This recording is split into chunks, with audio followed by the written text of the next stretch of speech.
Welcome to another episode of Read, Return, Repeat. I'm Sarah. I'm Daniel. I'm glad to be back. Hey. Okay. All right. Daniel, guess who we have on the podcast today? Okay, so you're It's a book with a map. Okay. All right. Books with maps. Fantasy, most likely. Living author, George R. R. Martin. Oh, okay. Nope. All right. Let me think. Book with map. Rand McNally. He wrote atlases. Oh. Okay. Can you ride an atlas? All right. You just print maps. It's a book of maps. Would that count? John Green. I don't think there's maps in his books. Okay. Okay, you're wrong on all of those. Okay. It's N.K. Jemisin. What? That's like your favorite author. Okay, so she's like one of my favorites. I have probably promoted her on every single kickoff episode that we have done, which is 2.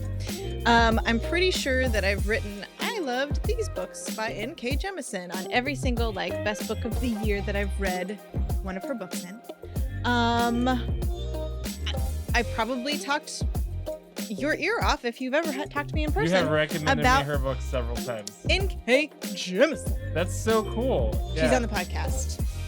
Boom. All right. So do you want to just get into it let's so go that ahead we and talk don't to it. Yeah. I don't even know what else to say. I'm so excited to talk to her. I think she's brilliant. She's the author of 2 series that I have read, but several others, including the Broken Earth trilogy, which included the 5th season, and then her Great Cities Duology, which we're going to talk about today, The City We Became and the World We Make. And she's a MacArthur 2020 Genius Grant Fellow. She lives and writes in New York City, and in her spare time, she's a gamer and gardener, responsible for saving the world from King Ozymandias, her dangerously intelligent ginger cat, and his destructible sidekick Magpie. N.K. Jemisin, everybody. Woo! Okay, and welcome to Read, Return, Repeat. Nora Jemisin, aka N.K. Jemisin. Thank you so much for being on the show. Thank you for welcoming. Oh, thank you. It's been good to be here. Let me say that again. Well, we are here to talk about the Great Cities Duology, not a trilogy, which includes The City We Became and The World We Make. And if you have ever heard me ever talk about, if I've ever recommended a book, I've probably recommended one of these series to you because I love them both so much. And so can you tell our listeners a little bit about this series and so it's in your own words? Well, so the Great Cities Duology, which originally was going to be a trilogy, but then the pandemic got it.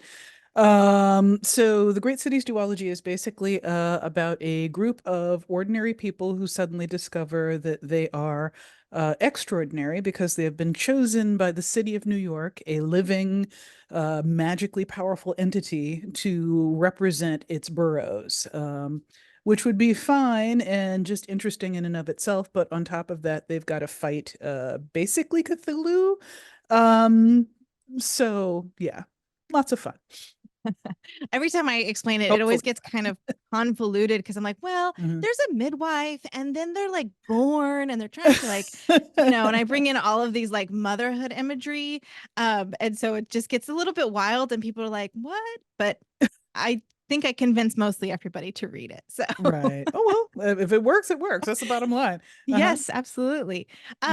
So there was a New Yorker interview, where you had talked about how you had a dream and that's what became your basis for writing your Broken Earth trilogy, which is also brilliant. How was it the same kind of situation for this series, or did you just come up with it in a different way? Well, just to backtrack a little bit, the Broken Earth series had multiple geneses. I think that's the way to say it. It wasn't just the dream. The dream was kind of how the character, the protagonist, sort of spoke to me. But it also came from a lifelong love of volcanoes, a trip that I had made to Volcanoes National Park in Hawaii at one point. Um, Also, it came from a conversation that I had when I was at Launchpad. Launchpad is a NASA sponsored. I don't think it's any more NASA sponsored, but it was originally a NASA sponsored workshop where they would drag basically a bunch of influencers out to the middle of the desert in Wyoming and flog us through a week of astronomy class. And so we were learning like high level physics and, well, to the degree that we could in a week. But we were learning like orbital mechanics and things like Wow. that. And we got to look through the 6 foot telescopes at the University of Wyoming at Laramie and so on. Very cool. So we had some really interesting conversations about something I can't discuss, which would be a spoiler for the Broken Earth series, but that conversation helped with a key plot point. So all of that kind of came together. And when I had the dream, that was the thing that sort of cinched it. So the dream was part of it, but it wasn't the only thing. Okay. So for the Great Cities books, it was a combination of things too. Just my lifelong love of living in cities, my weird experience that I had from many times that I've traveled where and this is a thing that I've noticed other people say. You know how sometimes when you'll go to a city that you've never been to before and you instantly feel like I could live here, or you instantly feel like, oh, hell no, I couldn't live here. Mhm. And you have that instant sense of like either, without even really seeing enough of the city, you just have that quick sense of like whether this is a place where you can be comfortable or not. And I just think there's something to that. I think that people are picking up on some aspect of the city's personality or character. And of course, we don't necessarily think that cities are real living entities in our real world. But what if that's what were happening? What if the city was alive and the city did not like you and you were picking up on that? Or vice versa. The city was like, oh, okay, you can stay. Huh. We like you.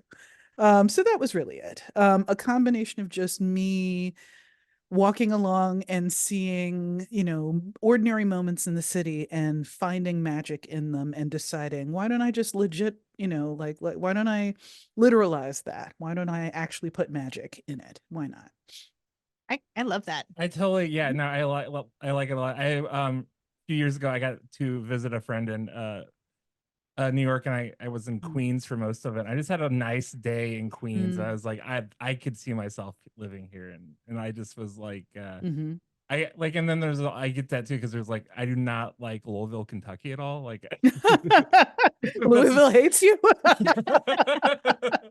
I just not a town I would think I could live in. Like the gentrification is like way too crazy in my Oh, opinion. No wow. offense to anyone that lives there, but Okay, what did you do um to make Louisville hate you? I don't Wow. know. I have no idea. Just a vibe, maybe. Yeah. Wrong vibe. Gotcha. Yeah. Gotcha. So Hmm. the avatars, the characters are kind of representative of like so I guess the question is like how representative are the characters of the boroughs they represent? So like Hmm.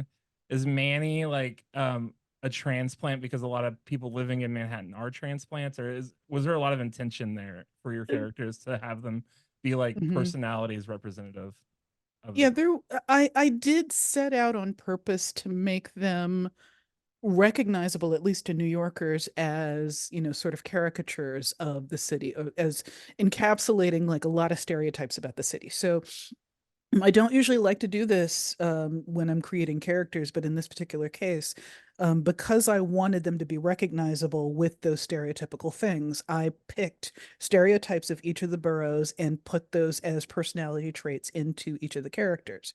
And so, yeah, Manhattan is a transplant because not just so much that Manhattan is the main place where transplants come, but Manhattan is the borough that impresses a lot of people and makes them want to transplant. And on top of that, like I don't think the bulk of transplants go live in Manhattan anymore. No one can afford it. So most people come to New York, they see Manhattan, then they go live in one of the boroughs. But you know, I don't necessarily want to make it like 100% one for one traits of the character versus the borough. But so in Manny's case, it's the fact that he is wealthy, also kind of a criminal. That is my impression of Manhattan. You know, Wall Street is full of some people with questionable morals and so on. Um, and also the fact that he's very visually representing diversity. He looks like he could pass for a member of pretty much any race, and people constantly mistake him for one of their own. And that was really just kind of getting at the fact that Manhattan is where, like, you see one of the greatest diversities of humanity in the world.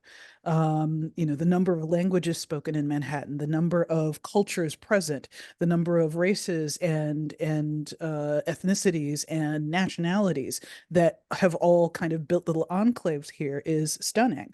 So I wanted to incorporate that too.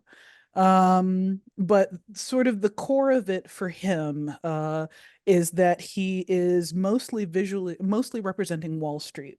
Like I wanted him to have the personality of Wall Street, if that makes sense. I wanted him to be wealthy. I wanted him to be a little bit sociopathic. I wanted him to be very outwardly friendly, very snazzy dresser, all of that. But he identifies personally as Black because, among other things that I mentioned in the novel, underneath Wall Street, they about 20, 30 years ago found the bones of thousands of some were slaves, some were freedmen, African workers and Black workers who built literally the foundations of the city at that point.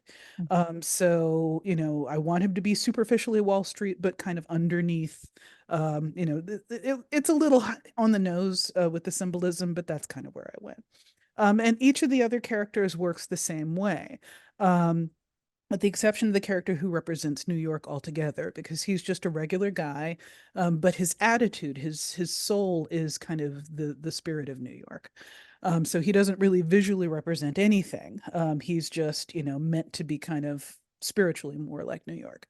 But I wanted Bronca to be, because she represents the Bronx, to be one of the oldest members of the group, because the Bronx is one of the first outer boroughs that was incorporated.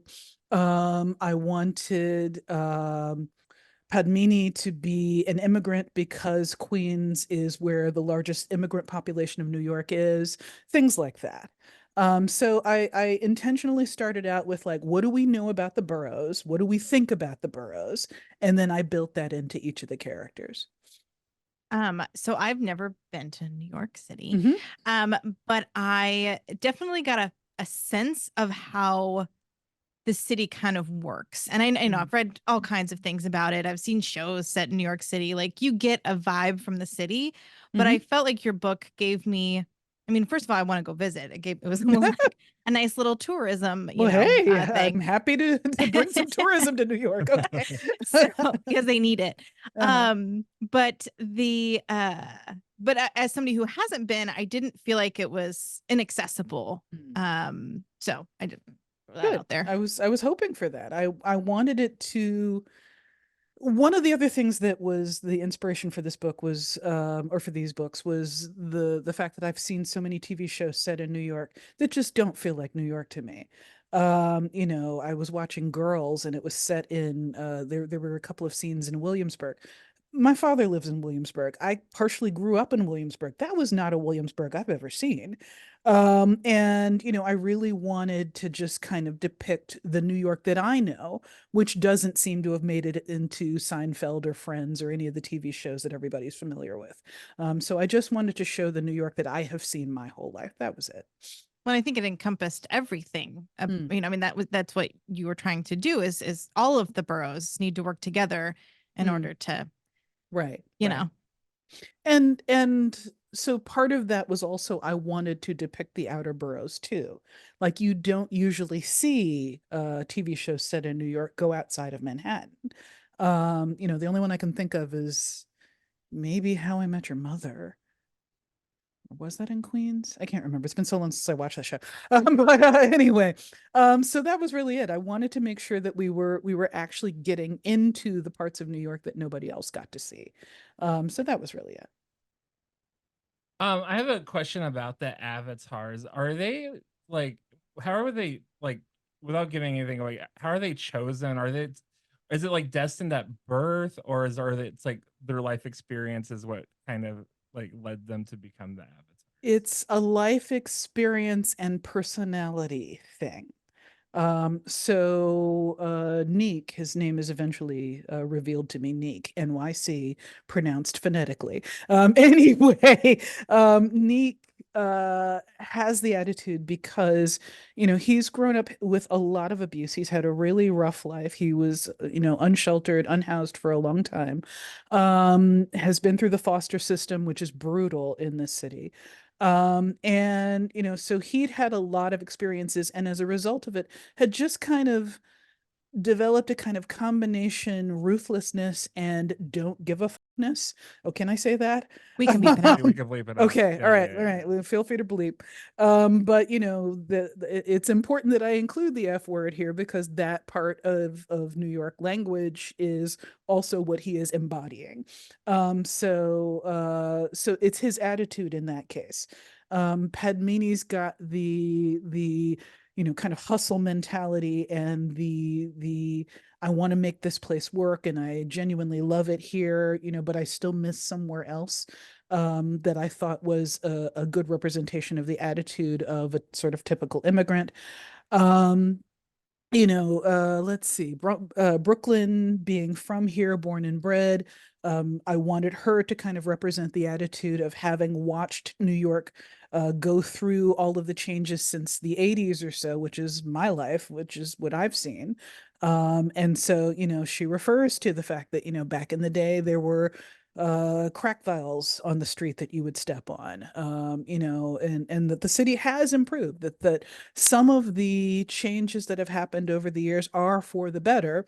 But then some, like the things that make it almost impossible to get housing here affordably, are not so good. So I just wanted to kind of get all of those attitudes mixed in together. I started with stereotypes with each one of the characters, but I riffed on that and turned them like I don't like stereotypes to be more than just sort of an informing piece of a character. I still want them to read like three-dimensional people with backgrounds, with lives, with interior lives, all of that. I'm like, you accomplished it. So it's great. Oh, Great job. well, thank you. Because Thank you. again, as somebody who's never been, Mhm, I know a lot of stereotypes and I mm, felt like I could see them, but I mhm. didn't feel like that's all that they were. Yeah, So, that was the idea. I yeah. wanted them to be recognizable to people who've heard a lot about New York but have never been here, or who've heard a little about New York but have never been here. The really hilarious part, though, was the number of people who did not know Staten Island existed. Since the book came out, I have run into so many people who were like, "Wow, I didn't know there were 5 boroughs," and I'm like, Been one of those people. I don't know if I knew that it existed. "Yeah, yeah." The Yeah. like, New Yorkers hate on Staten all the time, but it's still New York. And the fact that people like the biggest sort of thing I've heard from non-New Yorkers since the book came out is the number of people who are like, I thought Staten Island was in New Jersey. Oh, And that's yeah, hilarious. so yeah.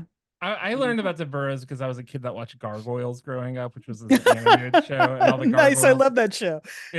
And yeah, like it's why I'm a librarian, I think. But Oh like I've talked wow. about gargoyles on this show before. Uh-huh. Uh, No, I love that show when I was younger. Uh-huh. yeah. But there was not a statin. There was not a statin Gargoyles gargoyle. never mentioned Staten. God, that's funny. Nice. Uh-huh. Well, I'm going to change direction just a smidge here.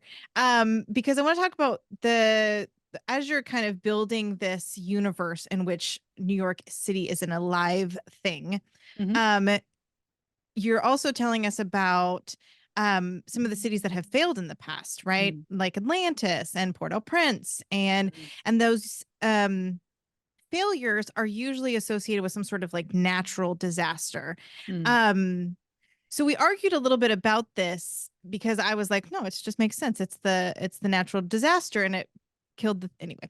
Can you just explain to us why cities fail? So the important thing to remember is that it's the birthing process that fails. It's not the city itself.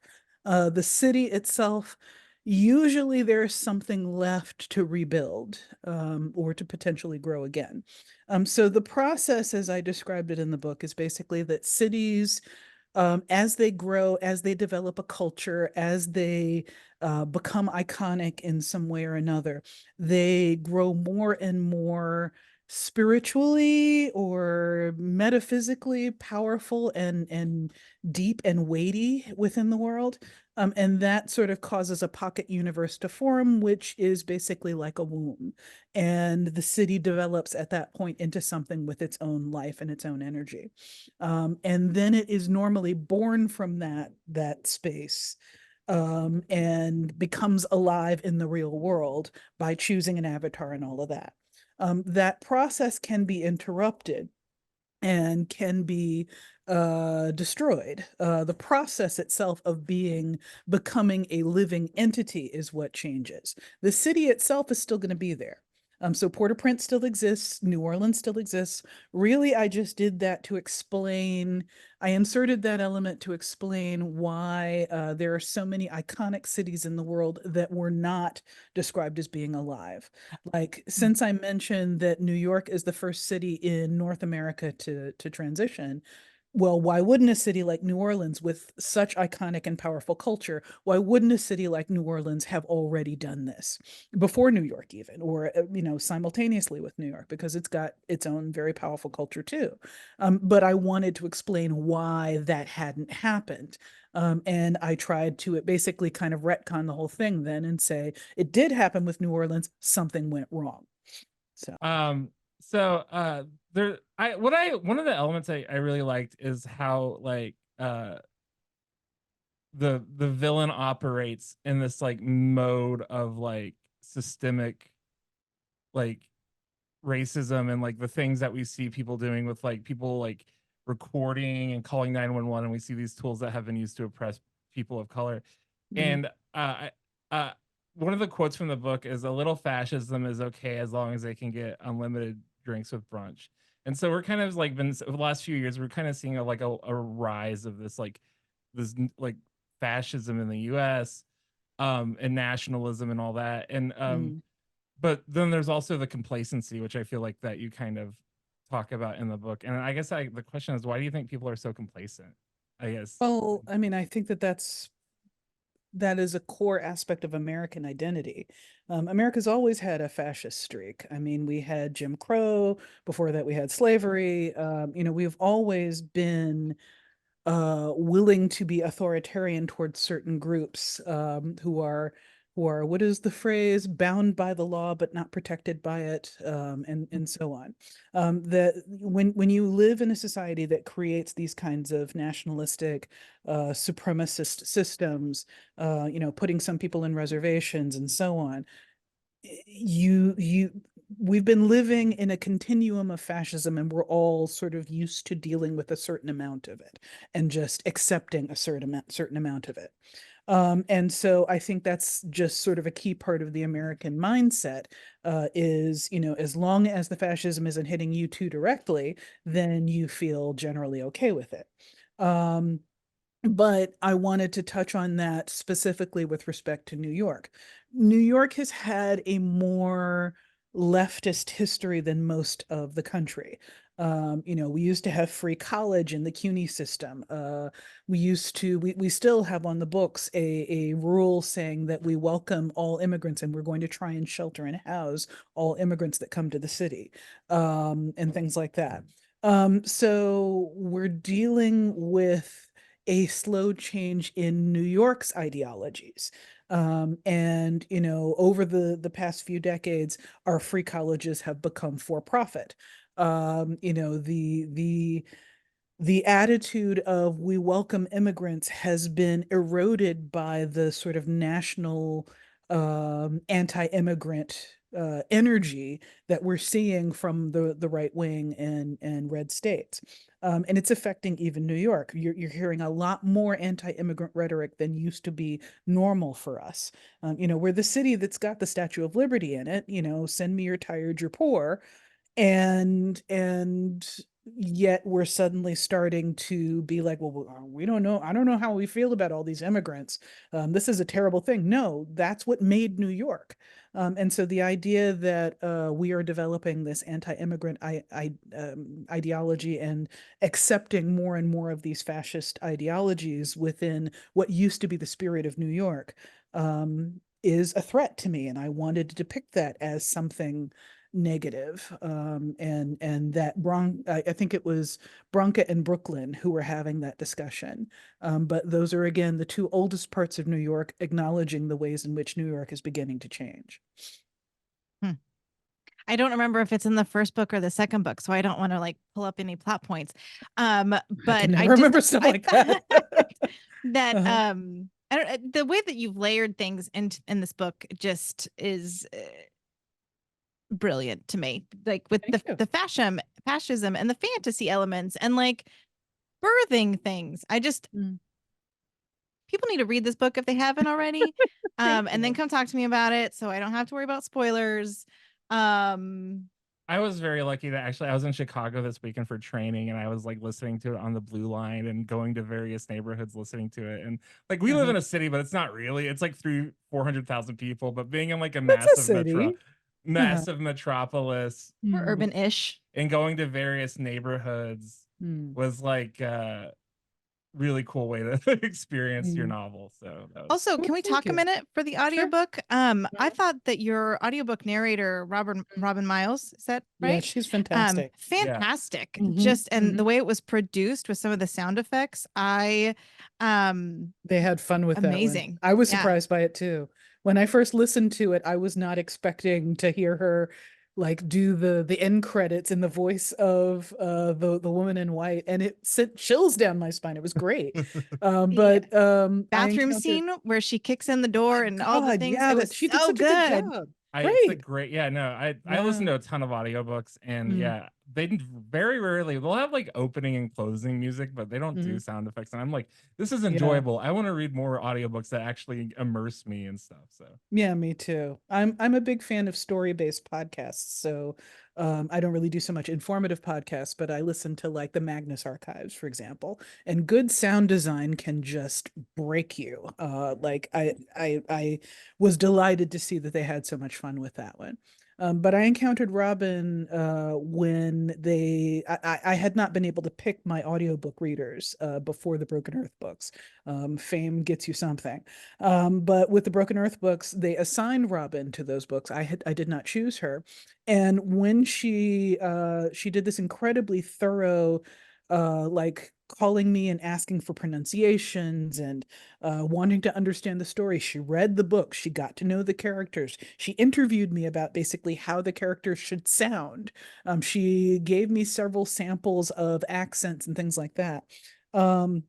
She was so thorough and professional. I was so impressed by it. And then when I heard the actual recording, I was just blown away. Like, I am the kind of person that has this ruthless inner editor. I have a lot of trouble reading my own work and immersing in it, not just being kind of critical and trying to fix it. When I listen to audiobooks of my own work, I can relax and just enjoy it like a reader.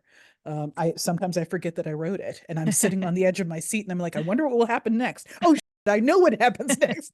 I wrote it. But with an audiobook, I can detach enough to really have that good reader experience.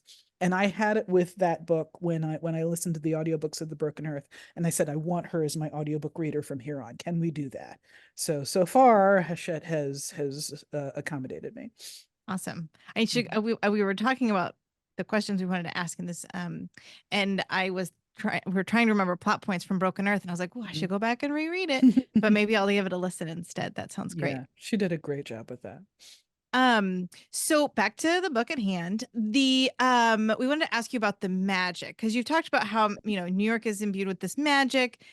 You've got the characters who are built with they kind of touch on the different stereotypes. And I Hmm. feel like their specific borough magic Hmm. comes out and that is built on some of those stereotypes, like Manny with money fighting Yeah. the little worm monsters, Mhm. and then Brooklyn is just like rapping at spiders, which is was also another really great scene. Mm. The what's the Anyway, can you talk a little bit about how you developed that system of magic? Mhm. And did you have any like rules or limitations, and how it was applied? So developing I don't like I don't like the phrase magic system because I Okay. find it an oxymoron. Okay. Magic is supposed to be wild, is supposed to be creative, is supposed to be defying laws of physics and predictability. And then systems are inherently predictable. I have written rants about this. I blame Gary Gygax. Anyway, so I feel like there is something inherently wrong with the way that we keep trying to Okay. systematize something that's supposed to be inherently illogical. But in this particular case, the way that I decided to do it was that their powers were based on those stereotypes of the cities, a construct. So in Manny's case, because like I said, I was kind of using Wall Street as the core of his personality. There's so many chunks of Manhattan I could have used. I could have gone with Broadway. And you asked earlier about how people are chosen as avatars. It is a question of how deeply they resonate with whatever part of the city that they are representing. If an actor had been the person chosen to be a avatar, that actor would have probably been from Broadway, probably would have some Shakespeare in the Park in their background, that kind of thing. Because it was Manny, he resonated most deeply with the more ruthless financial parts of the city, if that makes sense. So it's not as rigid or regimented as you might mention. And throughout the story, they kind of mention that there are a lot of people who could have been New York. New York is full of people who could be New York. So it really was just a matter of like they were there, they were handy at the exact moment when they needed to be. The city latched onto them almost by chance, but they happened to be able to step up to the plate.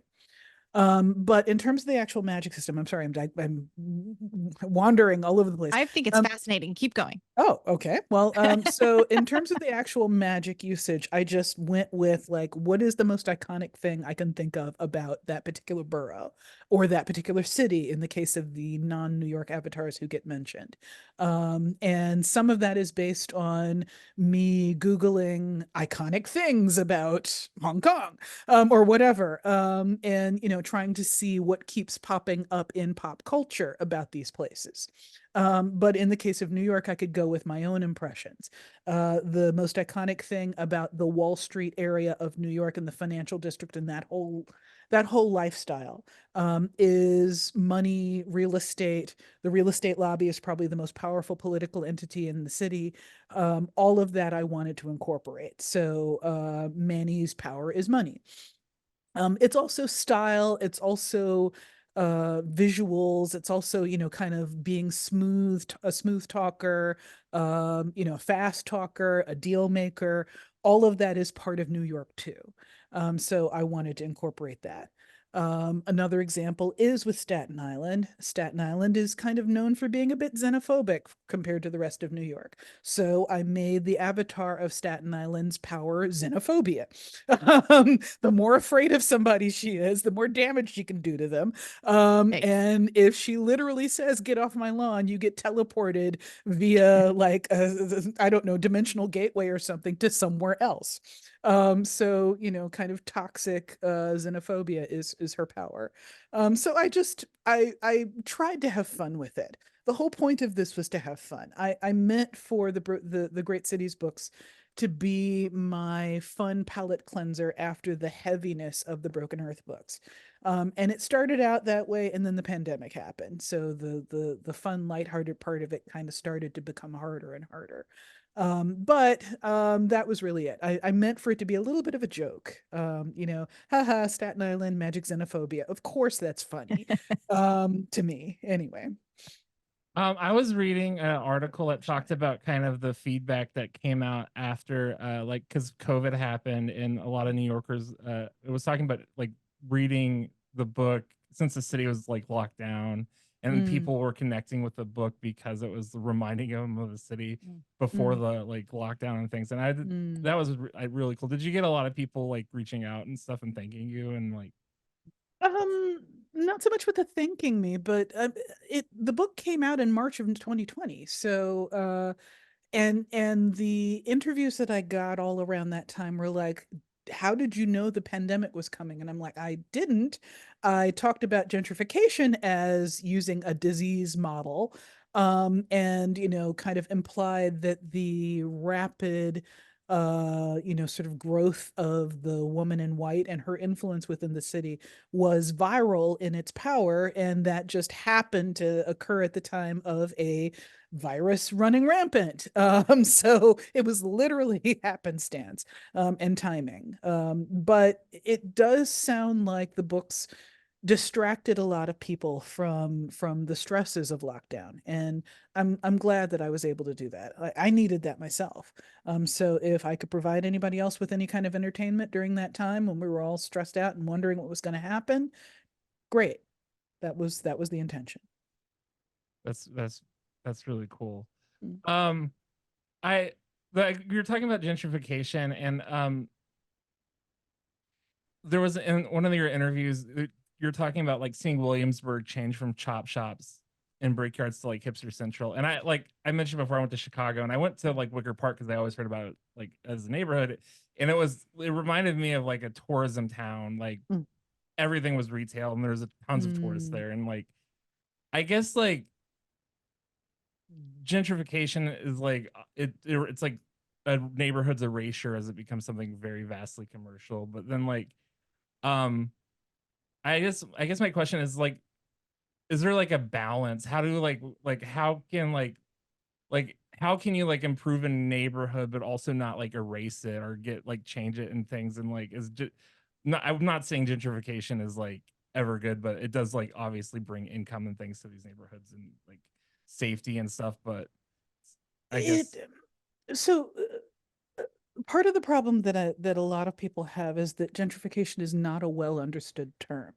The best explanation of gentrification that I have heard, is one that basically points out that what it brings to the neighborhood are what the wealthy, the landed gentry of our society, what they would want versus what people already existing in a neighborhood would want. So you lose the laundromats, you lose the little mom and pop butcher, you lose a lot of financial wealth and power that the neighborhood already had, and you bring in wealth and power that is mostly kind of brought in from outside.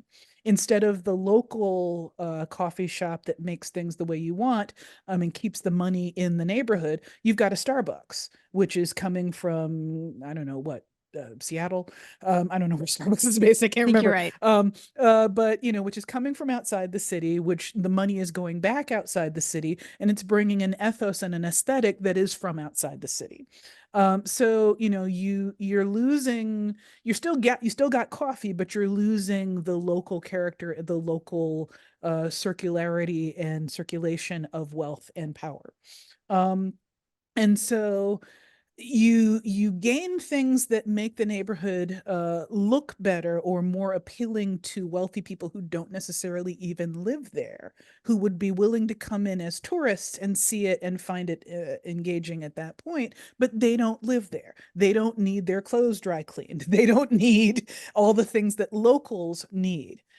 So it is 100% possible to improve a neighborhood without gentrifying it. Those are not the same thing. Neighborhood improvement and gentrification are two vastly different things. So when you go to the people who live in a neighborhood and you ask them, what do you need? Then you give them that, and that improves the neighborhood and makes it better for everybody. When you bring in a bunch of outside people and say, what would make you like this place? Then that's what gentrification is. Not necessarily outside people. They could be people from the area, but they are people who are not representative of the neighborhood as it is. So you're bringing in people who are not really the locals. You are asking them what they want instead of what the locals want. So does that clarify? Yeah. It is 100% possible to improve. Like Williamsburg, like I said, I remember the days of crack vials that would crunch under your feet, and cars on fire because there were chop shops. And yeah, the brickyards were a huge problem throughout New York back in the 80s, because landlords would do things like burn down their buildings rather than for the insurance money rather than improve them. They were giving away buildings. They were giving away brownstones back in those days. I'm still mad that I didn't get my hands on one. Anyway, but so if people in the neighborhood been able to get the things that the neighborhood is getting now. So Williamsburg now has many streets blocked off. They're doing a kind of permanent open streets thing so that people and pedestrians can enjoy those streets. People in Williamsburg wanted that years ago. It's just that it wasn't until a certain number of outsiders demanded it that the neighborhood started to get these things. So that's an example. I don't want to go off on I don't want to continue this rant just because I can talk about gentrification all day. But that is a thing that I think I wanted to point out. Like, New York is better in a lot of ways right now than it used to be back in the 80s. I do not in any way begrudge that. I am 100% in favor of, let's get the crack vials out. Let's get the chop shops out. The people who lived in the neighborhoods back then wanted that too. It's just that city resources weren't devoted towards that kind of improvement back then. Thank you for making that clarification, because I think Sure. I also kind of just assumed that, I mean, it's the people who have all the money that are coming in. And so that that's part of it. But I think I just kind of used it as a general term for making a neighborhood better. But that's makes a lot of sense as you clarify. Yeah, most people do not understand the distinction. I had to read up on this before I understood it myself. And it's common for people who are pro-gentrification, not pro-improvement, but pro-gentrification, to dismiss criticisms of gentrification as, oh, they're just NIMBYs. They don't want changes to their local societies and things like that. And no, it's actually a lot more specific than that. But nuance is dead in 2024. So not on this podcast. Shoot. And I know there's like a new wave of like benevolent. Like, it's really weird because like we're seeing this in our community now with outsiders buying properties up in here. I've been watching that show, The Curse, which is about real estate people buying up in this pueblo in New Mexico. They're buying up and trying to build energy renovative houses, but like, oh, interesting. Which I've never heard of that. Yeah, it's like it's one of the Softy brothers, and it's like a show on Showtime, and it's like it's basically following a fake HGTV couple. And the whole idea is that they're like, we're really here for the neighborhood. We want it, but you're like, that's very super. It's a horror series at 84. Oh, interesting. Yeah. I should check this out. Yeah, it's pretty. I've been watching it. It's kind of like, it's taken me a while because it's one of those like shows that's like built on embarrassment and shame and like cringy. It's like it's really good, but like it's hard to watch. And it takes me a while to get through episodes, but I'm really enjoying it. So yeah. Okay.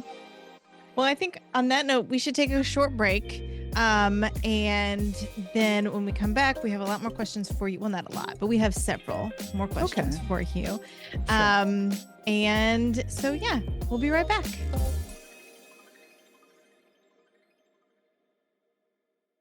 Looking for an easy way to keep track of your ReadICT challenge progress?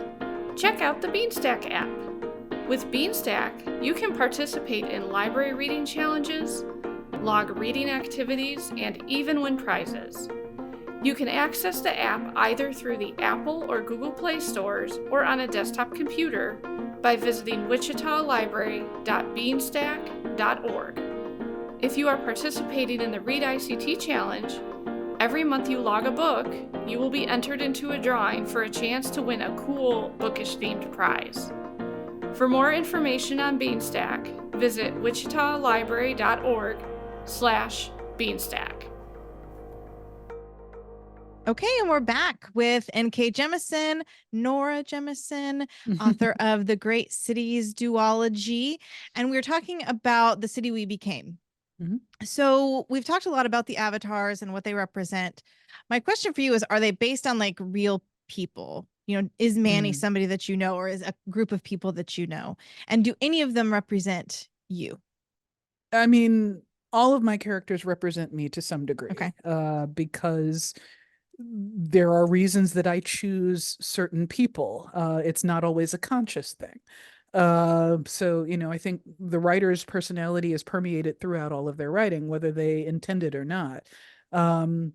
Probably, you know, the fact that like 3 of the avatars are Black is coming from the fact that I am Black and I identify most closely with that. And my own experience of New York has been more Black New York than white New York, or other parts of New York. So, you know, all of them are inspired by me to some degree.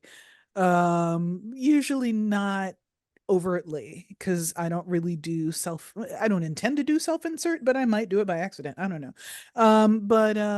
So you were asking though about their personalities being rooted in the stereotype, or kind of like who were they based on, if they were based on anybody. None of them were really drawn from real life people. Okay. Manny in some ways comes from the weird experience of physicality that I have seen lighter skinned friends of mine, Black friends of mine experience. I have myself experienced it a few times. I think of myself as a middle tone Black person, you know, but I've been asked, am I Latino? Am I Asian? Am I XYZ? Da, da, da, da, da. And so I think that happens to anybody that looks racially ambiguous enough. So I wanted to kind of play with that. I don't think I look racially ambiguous, but I've been asked some weird stuff. So anyway, Brooklyn probably was the closest to being inspired by an actual person. And even then it was more just visually. I am a big fan of MC Light. Back when I was a teenager, MC Light was, you know, blowing up, and I was a hip hop head back in those days. And so I was like, well, what's MC Light looking like now? What's she doing now? And also like Mary J. Blige, what's she looking like these days? What's she doing? So I basically went and looked up all of the women that were about my age or not much older than me that were trendsetters when I was a teenager, and I followed them to see what do they look like now.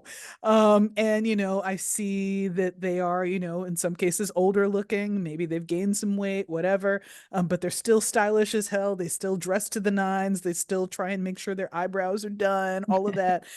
So in that case, I went with the middle-aged form of MC Light as the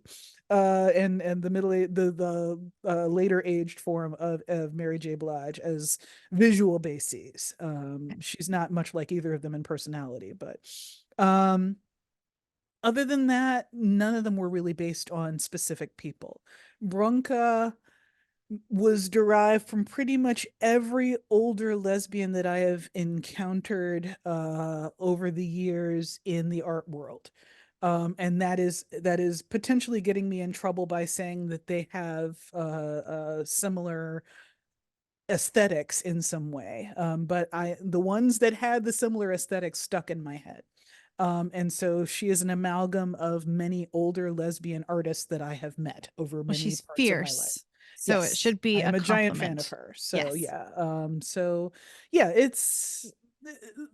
they were derived from people that I have met, and combinations of many kinds of people that I have met. But no one specific. So I don't really Okay. do that. I try not to put like specific people into my fantasy works. I do terrible things to my characters. I don't want that That's happening to perfectly actual fine. people, even in a symbolic form. So, Well, I always try to like visualize what, I try to cast the movie in my head as I'm reading it. And mm-hmm, I couldn't actually place like any of them, I don't think, because I feel like they were, maybe then that speaks to how they represented so many different kinds of people and so many different people, is that I couldn't mm-hmm. like get a face for them. I mean, people ask me all the time about fan casting, and I mostly say, whatever you imagine, if it works for you, let's run with it. I'm not really a super visual person. I don't envision faces. I envision outfits, personalities. There's a sort of vague halo where their face would be. Um, I don't really need more than that. I don't know that that makes any sense, but That anyway. I think there are people out there who are like that, and there are people out there who also, cast movies in their head. I'm okay with True. both. Okay. Um, Agreed. Me too. we were talking about Bronca. So self-disclosure, my dad's Comanche. I'm an enrolled member of the Mm, Comanche Nation. So like it was mhm, really cool seeing like for to have that history lesson of the mm, Lenape land deal with the island, and also mhm, just having Bronca being an indigenous character. mm, I'm very lucky to be living on my tribal territory, like in the city. Like we were moved to Southwest Oklahoma, but our territory extended into Kansas, where I live now. So I really thought having a character living, being native and living mm. like on in her territory, like her traditional lands, was really like inspiring, especially in an urban setting, which I always feel like contemporizing. I could talk about this, but We uh both got the stuff we could talk about all day. yeah, Uh-huh. I'll get to my question. If people just don't know about Native Americans in New York City, they've been there the whole time and like helped build the skyscrapers, and I just thought that was really cool. But why was it important for you to include Indigenous representation in your books, like in this particular, especially with New York? Well, I mean, partly because that is the core of the city. We're always it's been trendy in the last few years for events and organizations to do an acknowledgement of country, acknowledgement of the land that you're on, the historical lands that the city is built upon, and things like that, and to incorporate that into events going forward. And I just wanted to do a kind of more specific version of that. But the other piece of it is, again, when I was sitting down and thinking of iconic things that I knew about New York City and that I thought most people knew about New York, the idea that the island of Manhattan was bought for some beads was one of the stereotypical stories that I hear all the time. It wasn't like that story. Basically no one really specifically lived on Manhattan. The Lenape of the area kind of were stewards of it, and they didn't really think of it as property. It was more just like, this is where lots of people come. And so they thought they were effectively renting access to the land to Peter Minuet and Mm. the various folks who were involved in that. And on top of that, I wanted to go beyond that story. I didn't want to just leave it at, okay, because I hear it framed as a joke all the time. Haha, the Lenape didn't know what they were giving away so cheaply. Um, I wanted to dig deeper into that. I wanted to follow what happened after that story that everyone hears and talks about. And so I did a little bit of research, got a chance to reach out to some folks with the local Nanticoke. Um, oh God, I am mangling the second half of that. Oh, okay. Well, anyway, We will so include a pronunciation, not a pronunciation by good, but I think there's a way to link to somewhere to say it in our show ah, notes. So Yeah. okay, you're good. okay. No, I'm missing the other half of it. It's Oh, okay. Nanticoke something else indigenous group, and I'm missing the second half of that. But the Lenape are a huge group. Like there's a bunch of them in Canada and so on. But the ones from this area, for the most part, they didn't have a reservation. They were not pushed out in the same way that a lot of other indigenous groups in the area, and particularly in the plains regions, got pushed out into reservations and things like that. They assimilated. This local group of Lenape passed for everything else because New York allowed them to do so. They could pass for Black, they could pass for Latino. The diversity of New York gave them, in some ways, more freedom to stay and be on their own land than they might have had in a place where they stood out more. And so I wanted to show that they're still here. There's a huge group of them right over in New Jersey. Plenty of them come back to New York and live here and so forth. So I just wanted to. I didn't like it being left at haha, the haha joke about the Lenape selling Manhattan. I wanted them incorporated. And so that was really it for me. Thank you. And that's one of my big pet peeves, is just like placing Native Americans in like a historical context and not adapting, and also Right. being in urban settings. Like, so I Mhm. just, as an urban indigenous person, thank you for that. Mhm. Also, I wanted to include AIM because I thought they were cool. AIM did American Indian Movement did a lot of really amazing stuff. They had a little rough stuff too, but Some of respect. that happened here in Kansas and Wichita. Yeah, we found out Huh. that there was a big court case linking like the gun that was used to incarcerate or convict Leonard Peltier was found off a highway after a station wagon exploded. It was called the Wichita AR-15. We included it in our local history walk. Oh wow, interesting. So, Okay. Yeah. Huh. All right. I also had another question.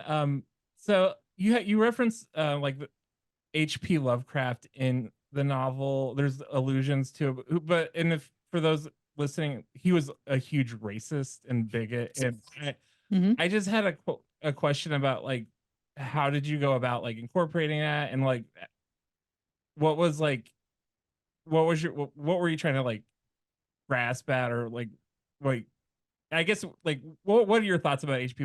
Lovecraft, and how did you approach incorporating him in your novel or Well, ideas? that was one of the reasons that I also decided to write the story. One of the other inspirations for it was a few years ago, there was a whole big to-do in the science fiction community when the World Fantasy Award, which at the time was physically, it was a small stylized bust of H.P. Lovecraft.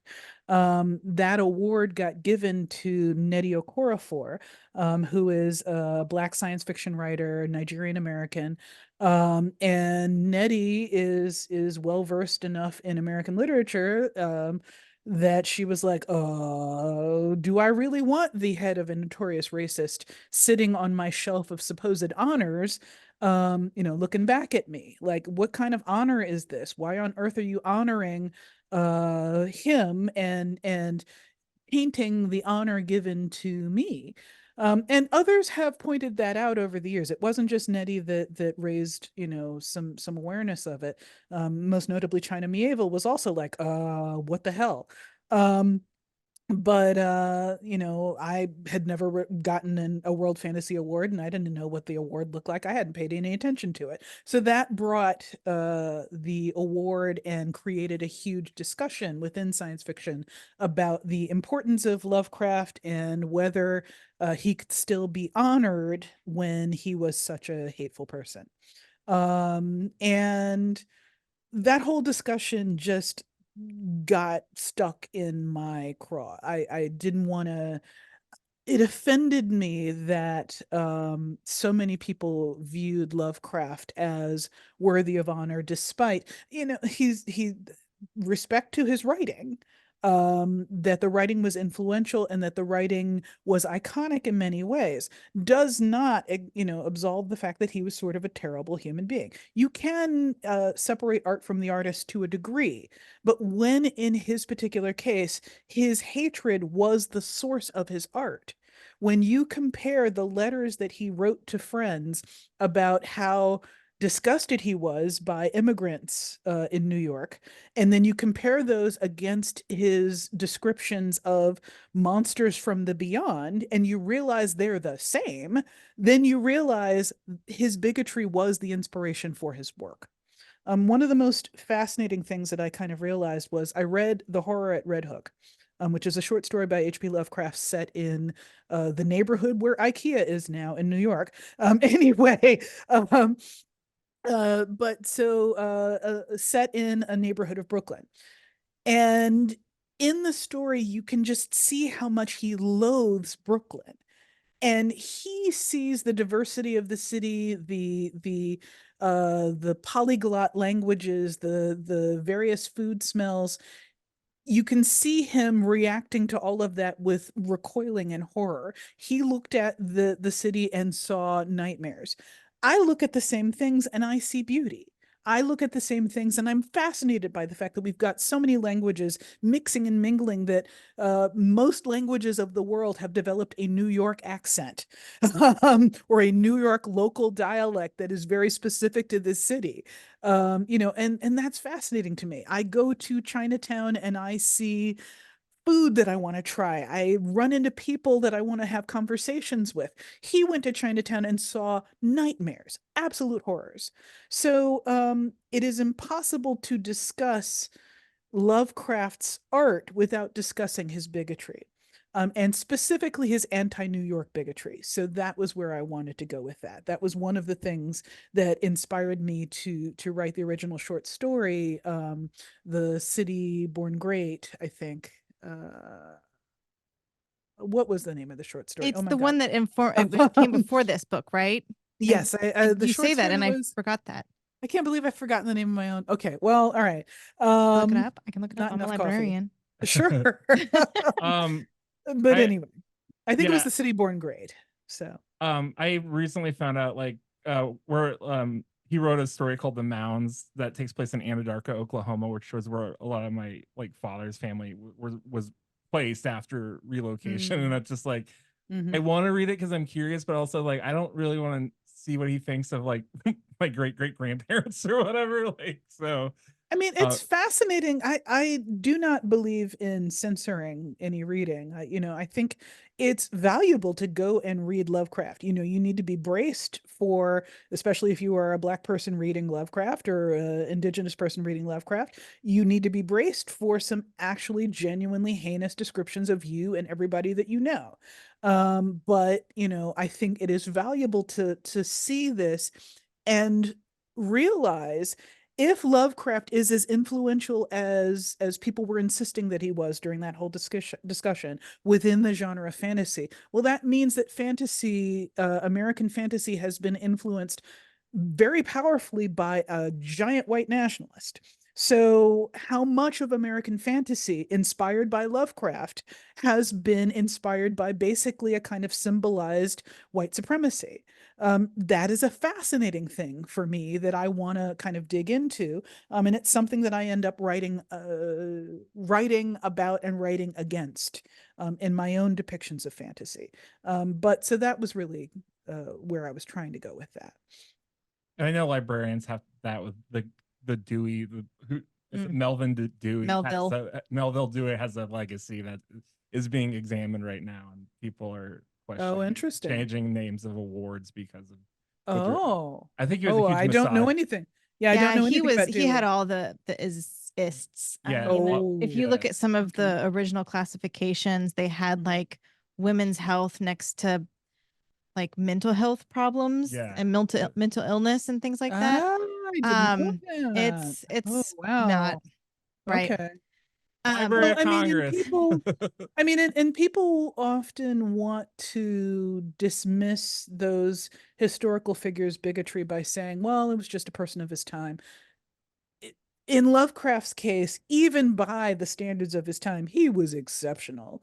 Like, this man hated Portuguese people, hated Italians, he hated everybody. He was married to a Jewish woman and anti-Semitic as hell. What the hell? So even by the standards of his time, he was just a giant, horrible person. So, I just wanted to go there. I just felt like going there. That was it.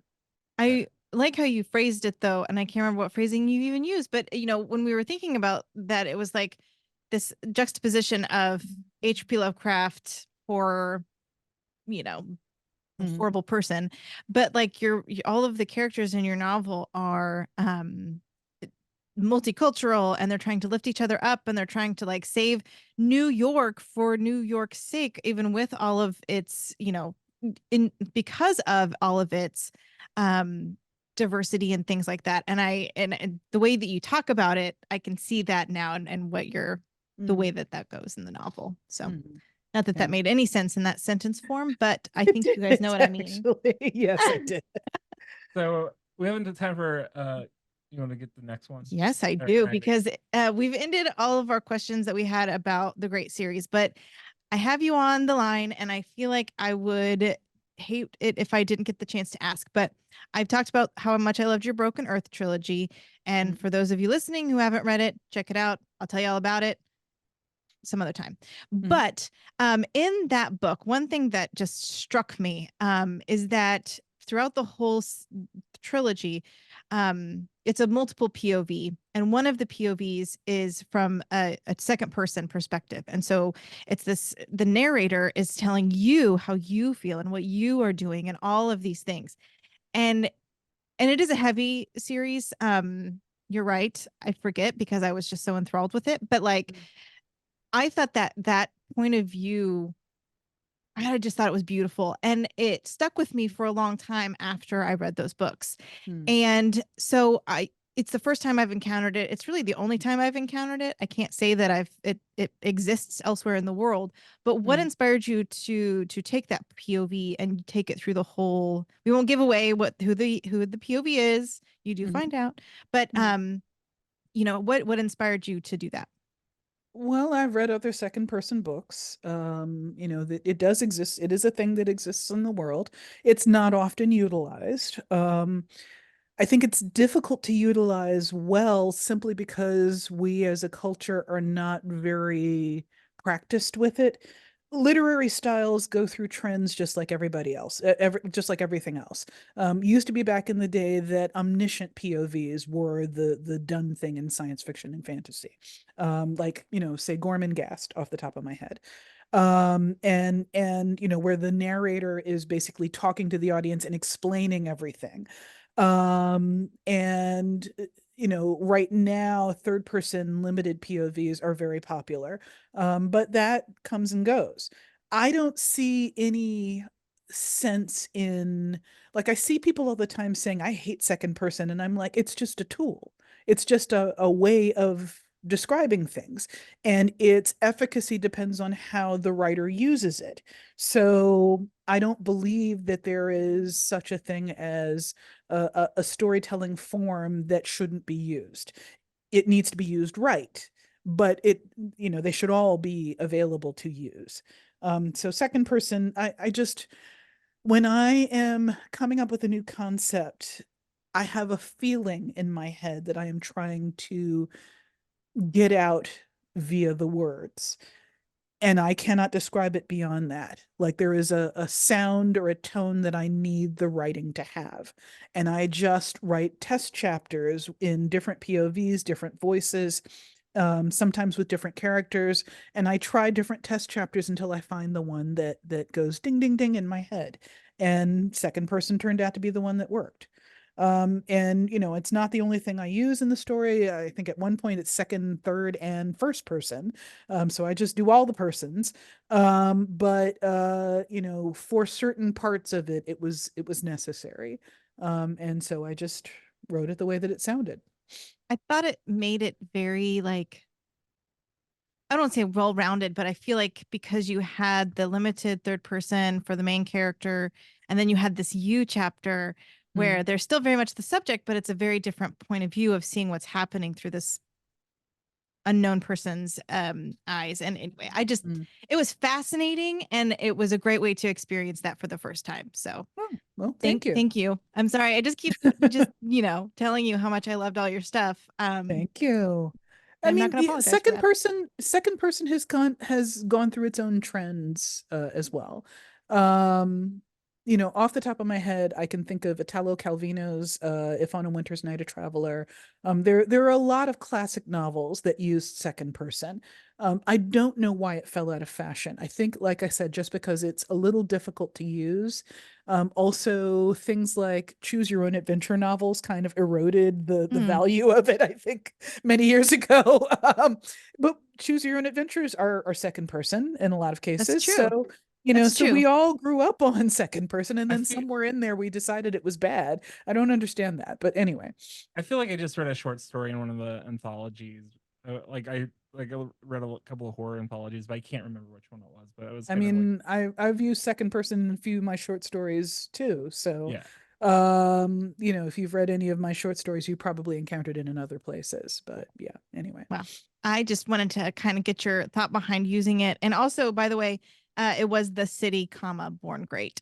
That was the name of the short story. Okay. It's because the city, we became the city born great. Like the city stands in my head, but the rest of it is all kind of like, and then we went through, God, dozens of suggestions for the second book in the duology.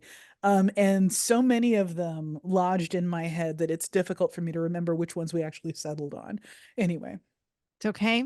I thought they were brilliant. I feel like good. when I name, Surprise. I feel like when I name things, if it has a subtitle, I never remember the subtitle. Like Mm-hmm. I produced an art show and I was writing in my resume for something, for another art thing, and I was like, "What's the name? What did I do for the subtitle?" And I go look up the subtitle because it's like I didn't remember it.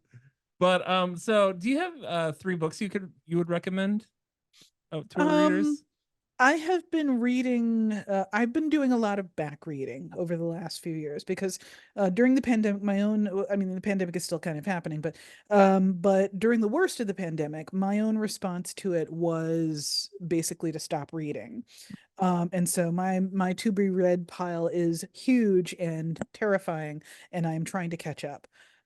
So let's see. Off the top of my head, I am reading Sarah Kenziore's In Plain Sight. So I read a lot of nonfiction. That's a political analysis of, among other things, the 2016 American election and the various stakeholders that were involved in. We'll just leave it at the various stakeholders that were involved. And also, let's see. I've been reading Two Graves, a graphic novel by G.L. Valentine, who is a short story writer that I've been a fan of, and who is also a friend, I have to disclose. But I really like her work. And Two Graves is a graphic novel set in the present, kind of exploring the story of Death and the Maiden, and beautifully drawn. You should check it out. Death and the Maiden, is that what you said? Yes. So Okay. you're familiar with the story of Death and the Maiden? I don't think so. Oh, well, look it up. Okay, that's fair. We'll link yeah, to it. So, but so it is rooted in that story and riffs on it from there in some really interesting and fun ways. Okay. And what else am I reading? Oh my God.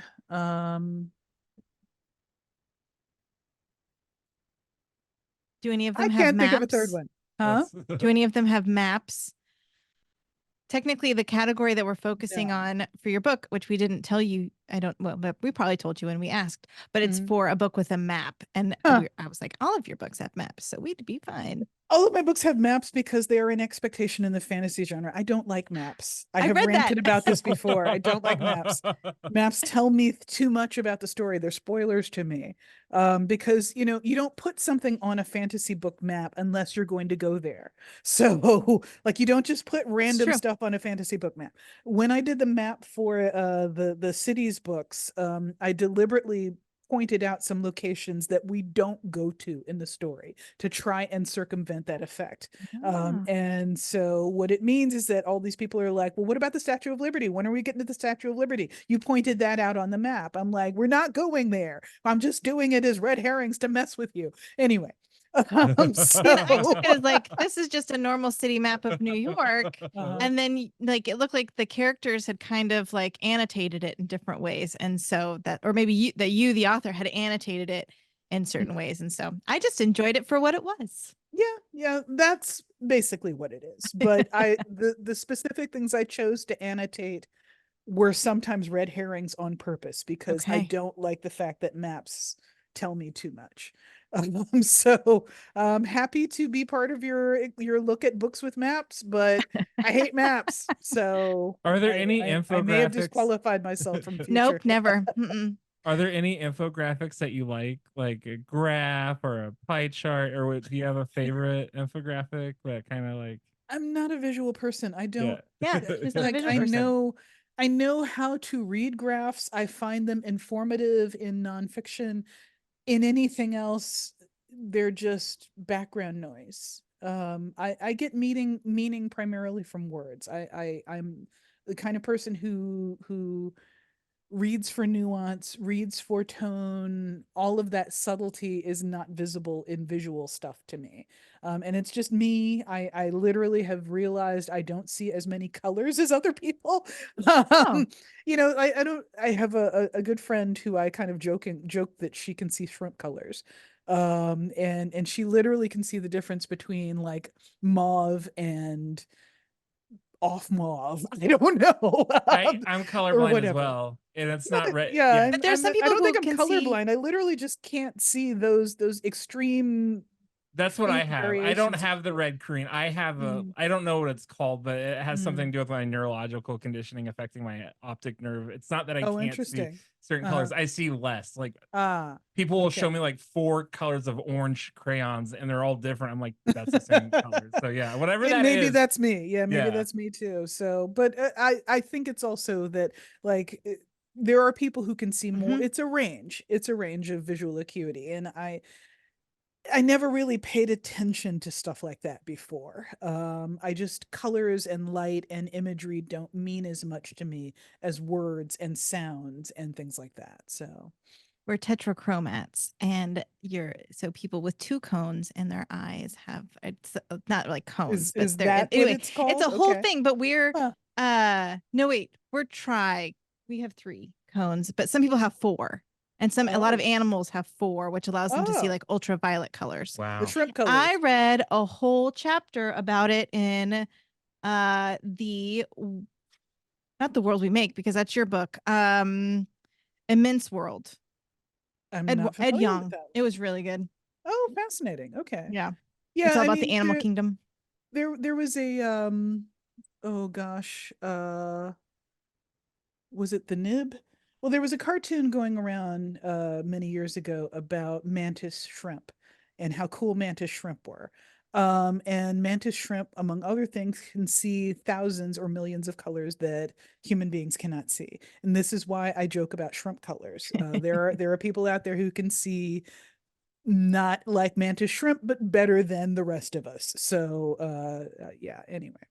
And I did Okay. not give you a third book, but I apologize. I can't think of a third one off the top of my head. That's okay. That's Yeah. okay. So what's next for you? I think we read somewhere that Broken Earth got picked up for a series. Are you working on anything that you can actually tell us about? Broken Earth got the rights have been sold a couple of times. Basically I've sold the rights to pretty much all of my novels, but they are not being made. So Sony is the closest. Sony is actually in production. I don't know how far into production they're going to get. I don't know that we're going to get greenlit to actually start like filming and things like that, but I offered to write the script for it because I was in the process of teaching myself how to write scripts. I wrote one for the Oh, comic book cool. series that I did, Far Sector, and kind of got the script writing bug at that point. And they said, well, sure. And I was like, like, I don't know what I'm doing. You probably want to have someone from Hollywood actually like come behind me and clean up the mess. And they were like, no, we want to see what you would come up with. So I wrote the script for the 5th season, in film form. And they accepted it, and it's being run through what do they call that person? A Showrunner? closer? Oh. I think they call it a closer. There's all sorts of Hollywood language I'm having to learn right now. But basically because Hollywood scripts have a very specific format, they're even printed on different colors of paper depending on what level of revision you're at. There's a whole additional world here that I'm learning all about. So it's been given to a Hollywood script person to break down like the length of the scenes and things like that, stuff I don't know how to do. So that's the next stage for that. And you said film or series? Film. Okay. Yeah, feature film. Cool. So beyond that, I am right now just relaxing. I spent the last 10, 12 years writing 11 books, and I'm tired. So I decided that I was going to just relax for a while, remember what it was like to write when I felt like writing, as opposed to writing to a deadline. And I'm working on some short stories and playing with a novel idea that I haven't solidified yet, so I don't want to talk about it. But that's what's basically happening right now. Cool. Cool. Awesome. Well, I can't wait to see it. Thank you. I don't even remember who I'm sure I cast those movies as well when I was reading those books, because that's what I do, because I am a visual person, in case that wasn't clear. Interesting. Okay. I'm reading a book right now and I can't figure out how to cast this particular character. So anyway, that's just what I do. Okay. But thank you so much for joining us today. I just appreciate you giving up a little part of your day to talk to a couple of librarians from Wichita, Kansas. So Thank you. It was really awesome to meet and talk with you. And I'm excited to finish the book and read the sequel, because I really am enjoying it. So. Fantastic. Thank you. And then we'll talk to you again about the sequel. I'm just kidding. You want to do that. Okay. You're welcome to if you want. But thank you for having me on. It's always fun to talk about stuff like this. And these have been really good questions. So. Good. Thank you. Thank you. And so we have to do our cheesy thing at the end, because I'm going to make us do it every single time. Okay. All right. And so this has been another episode of Read, Return, Repeat. Was I supposed to say repeat? Oh, I'm sorry. Fine. It's I'm fine. sorry. You're I good. didn't It's coach good. you through that very well, Yeah, but no, it's okay. I apologize. I was not thinking about that. It's I cool. was It's not- embarrassing. It's fine. It's We're good. Super cheesy. I was fascinated by your performance. Thank And you. there we go. I was distracted by your performance. So Well- if you want to repeat it, I'll try. No. Yeah, well, You good. just said repeat, so we're good. Okay. No, it's fine. All right. We'll Okay. fix it in post. Kyle will fix it in post. Have a good one. Thank you so much. Thank you very Bye-bye. much. Bye-bye. Stretch your legs while learning about Wichita's rich history with the Wichita History Walk. Download the Pocket Sites app and experience a guided audio tour of local landmarks that can be enjoyed at your own pace. The tour features 3 routes: Wild West Delano, Historic Downtown, and East Douglas Heritage. The Pocket Sites app is available for free on both Android and iOS. Download the app today and start exploring.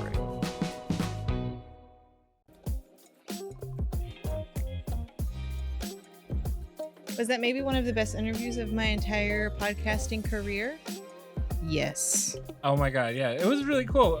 She's really awesome to talk to, and I'm excited to, truth be told, if I don't finish a book before we do the interview, I don't ever finish it. But we finish everybody's books all the time because we're professionals. They're not gonna hear this. Whatever, we're gaining But I'm followers as we go. Honestly, she's like, honestly, I'm actually gonna finish the book this time. I mean, I'm halfway through. I might as well just write it all the way out. And it's the interview, it's a great book, and I can't wait. And I was excited to talk to her. And I just feel like she gave me so much more to think about. I feel like her books are very thought-provoking anyway, and they leave me thinking about them for a long time after. And so I'm going to be thinking about this podcast interview for a long time after. So awesome. And So let's do credits, huh? Yep. A list of books discussed in today's episode can be found in the accompanying show notes. To request any of the books heard in today's episodes, visit wichitalibrary.org or call us at 316-261-8500. Thank you so much to Nora Jemisin and NK Jemisin for joining us for today's recording. This has been a production of the Wichita Public Library, and a huge thanks goes out to our production crew and podcast team. To participate in the ReadICT Reading Challenge, please visit wichitalibrary.org/ReadICT. Stay connected with other ReadICT participants on the ReadICT Facebook page. Find out what's trending near you, post book reviews, look for local and virtual events, and share book humor with other like-minded readers. To join the group, search #ReadICT Challenge on Facebook and click join. And don't forget to log your books in the reading tracker app, Beanstack. Each month you log a book in the challenge, you're eligible to win fun prizes, like polka dot socks. I don't know what's coming up next, but anyway, they're fun. If you need any assistance signing up or logging books, give us a call, reach us on chat, or stop by your nearest branch. You can follow this podcast through the Spotify app, or you can stream episodes on whatever platform you listen to podcasts on. If you like what you heard today, be sure to subscribe and share with all your friends. Thanks and have a great one. Bye!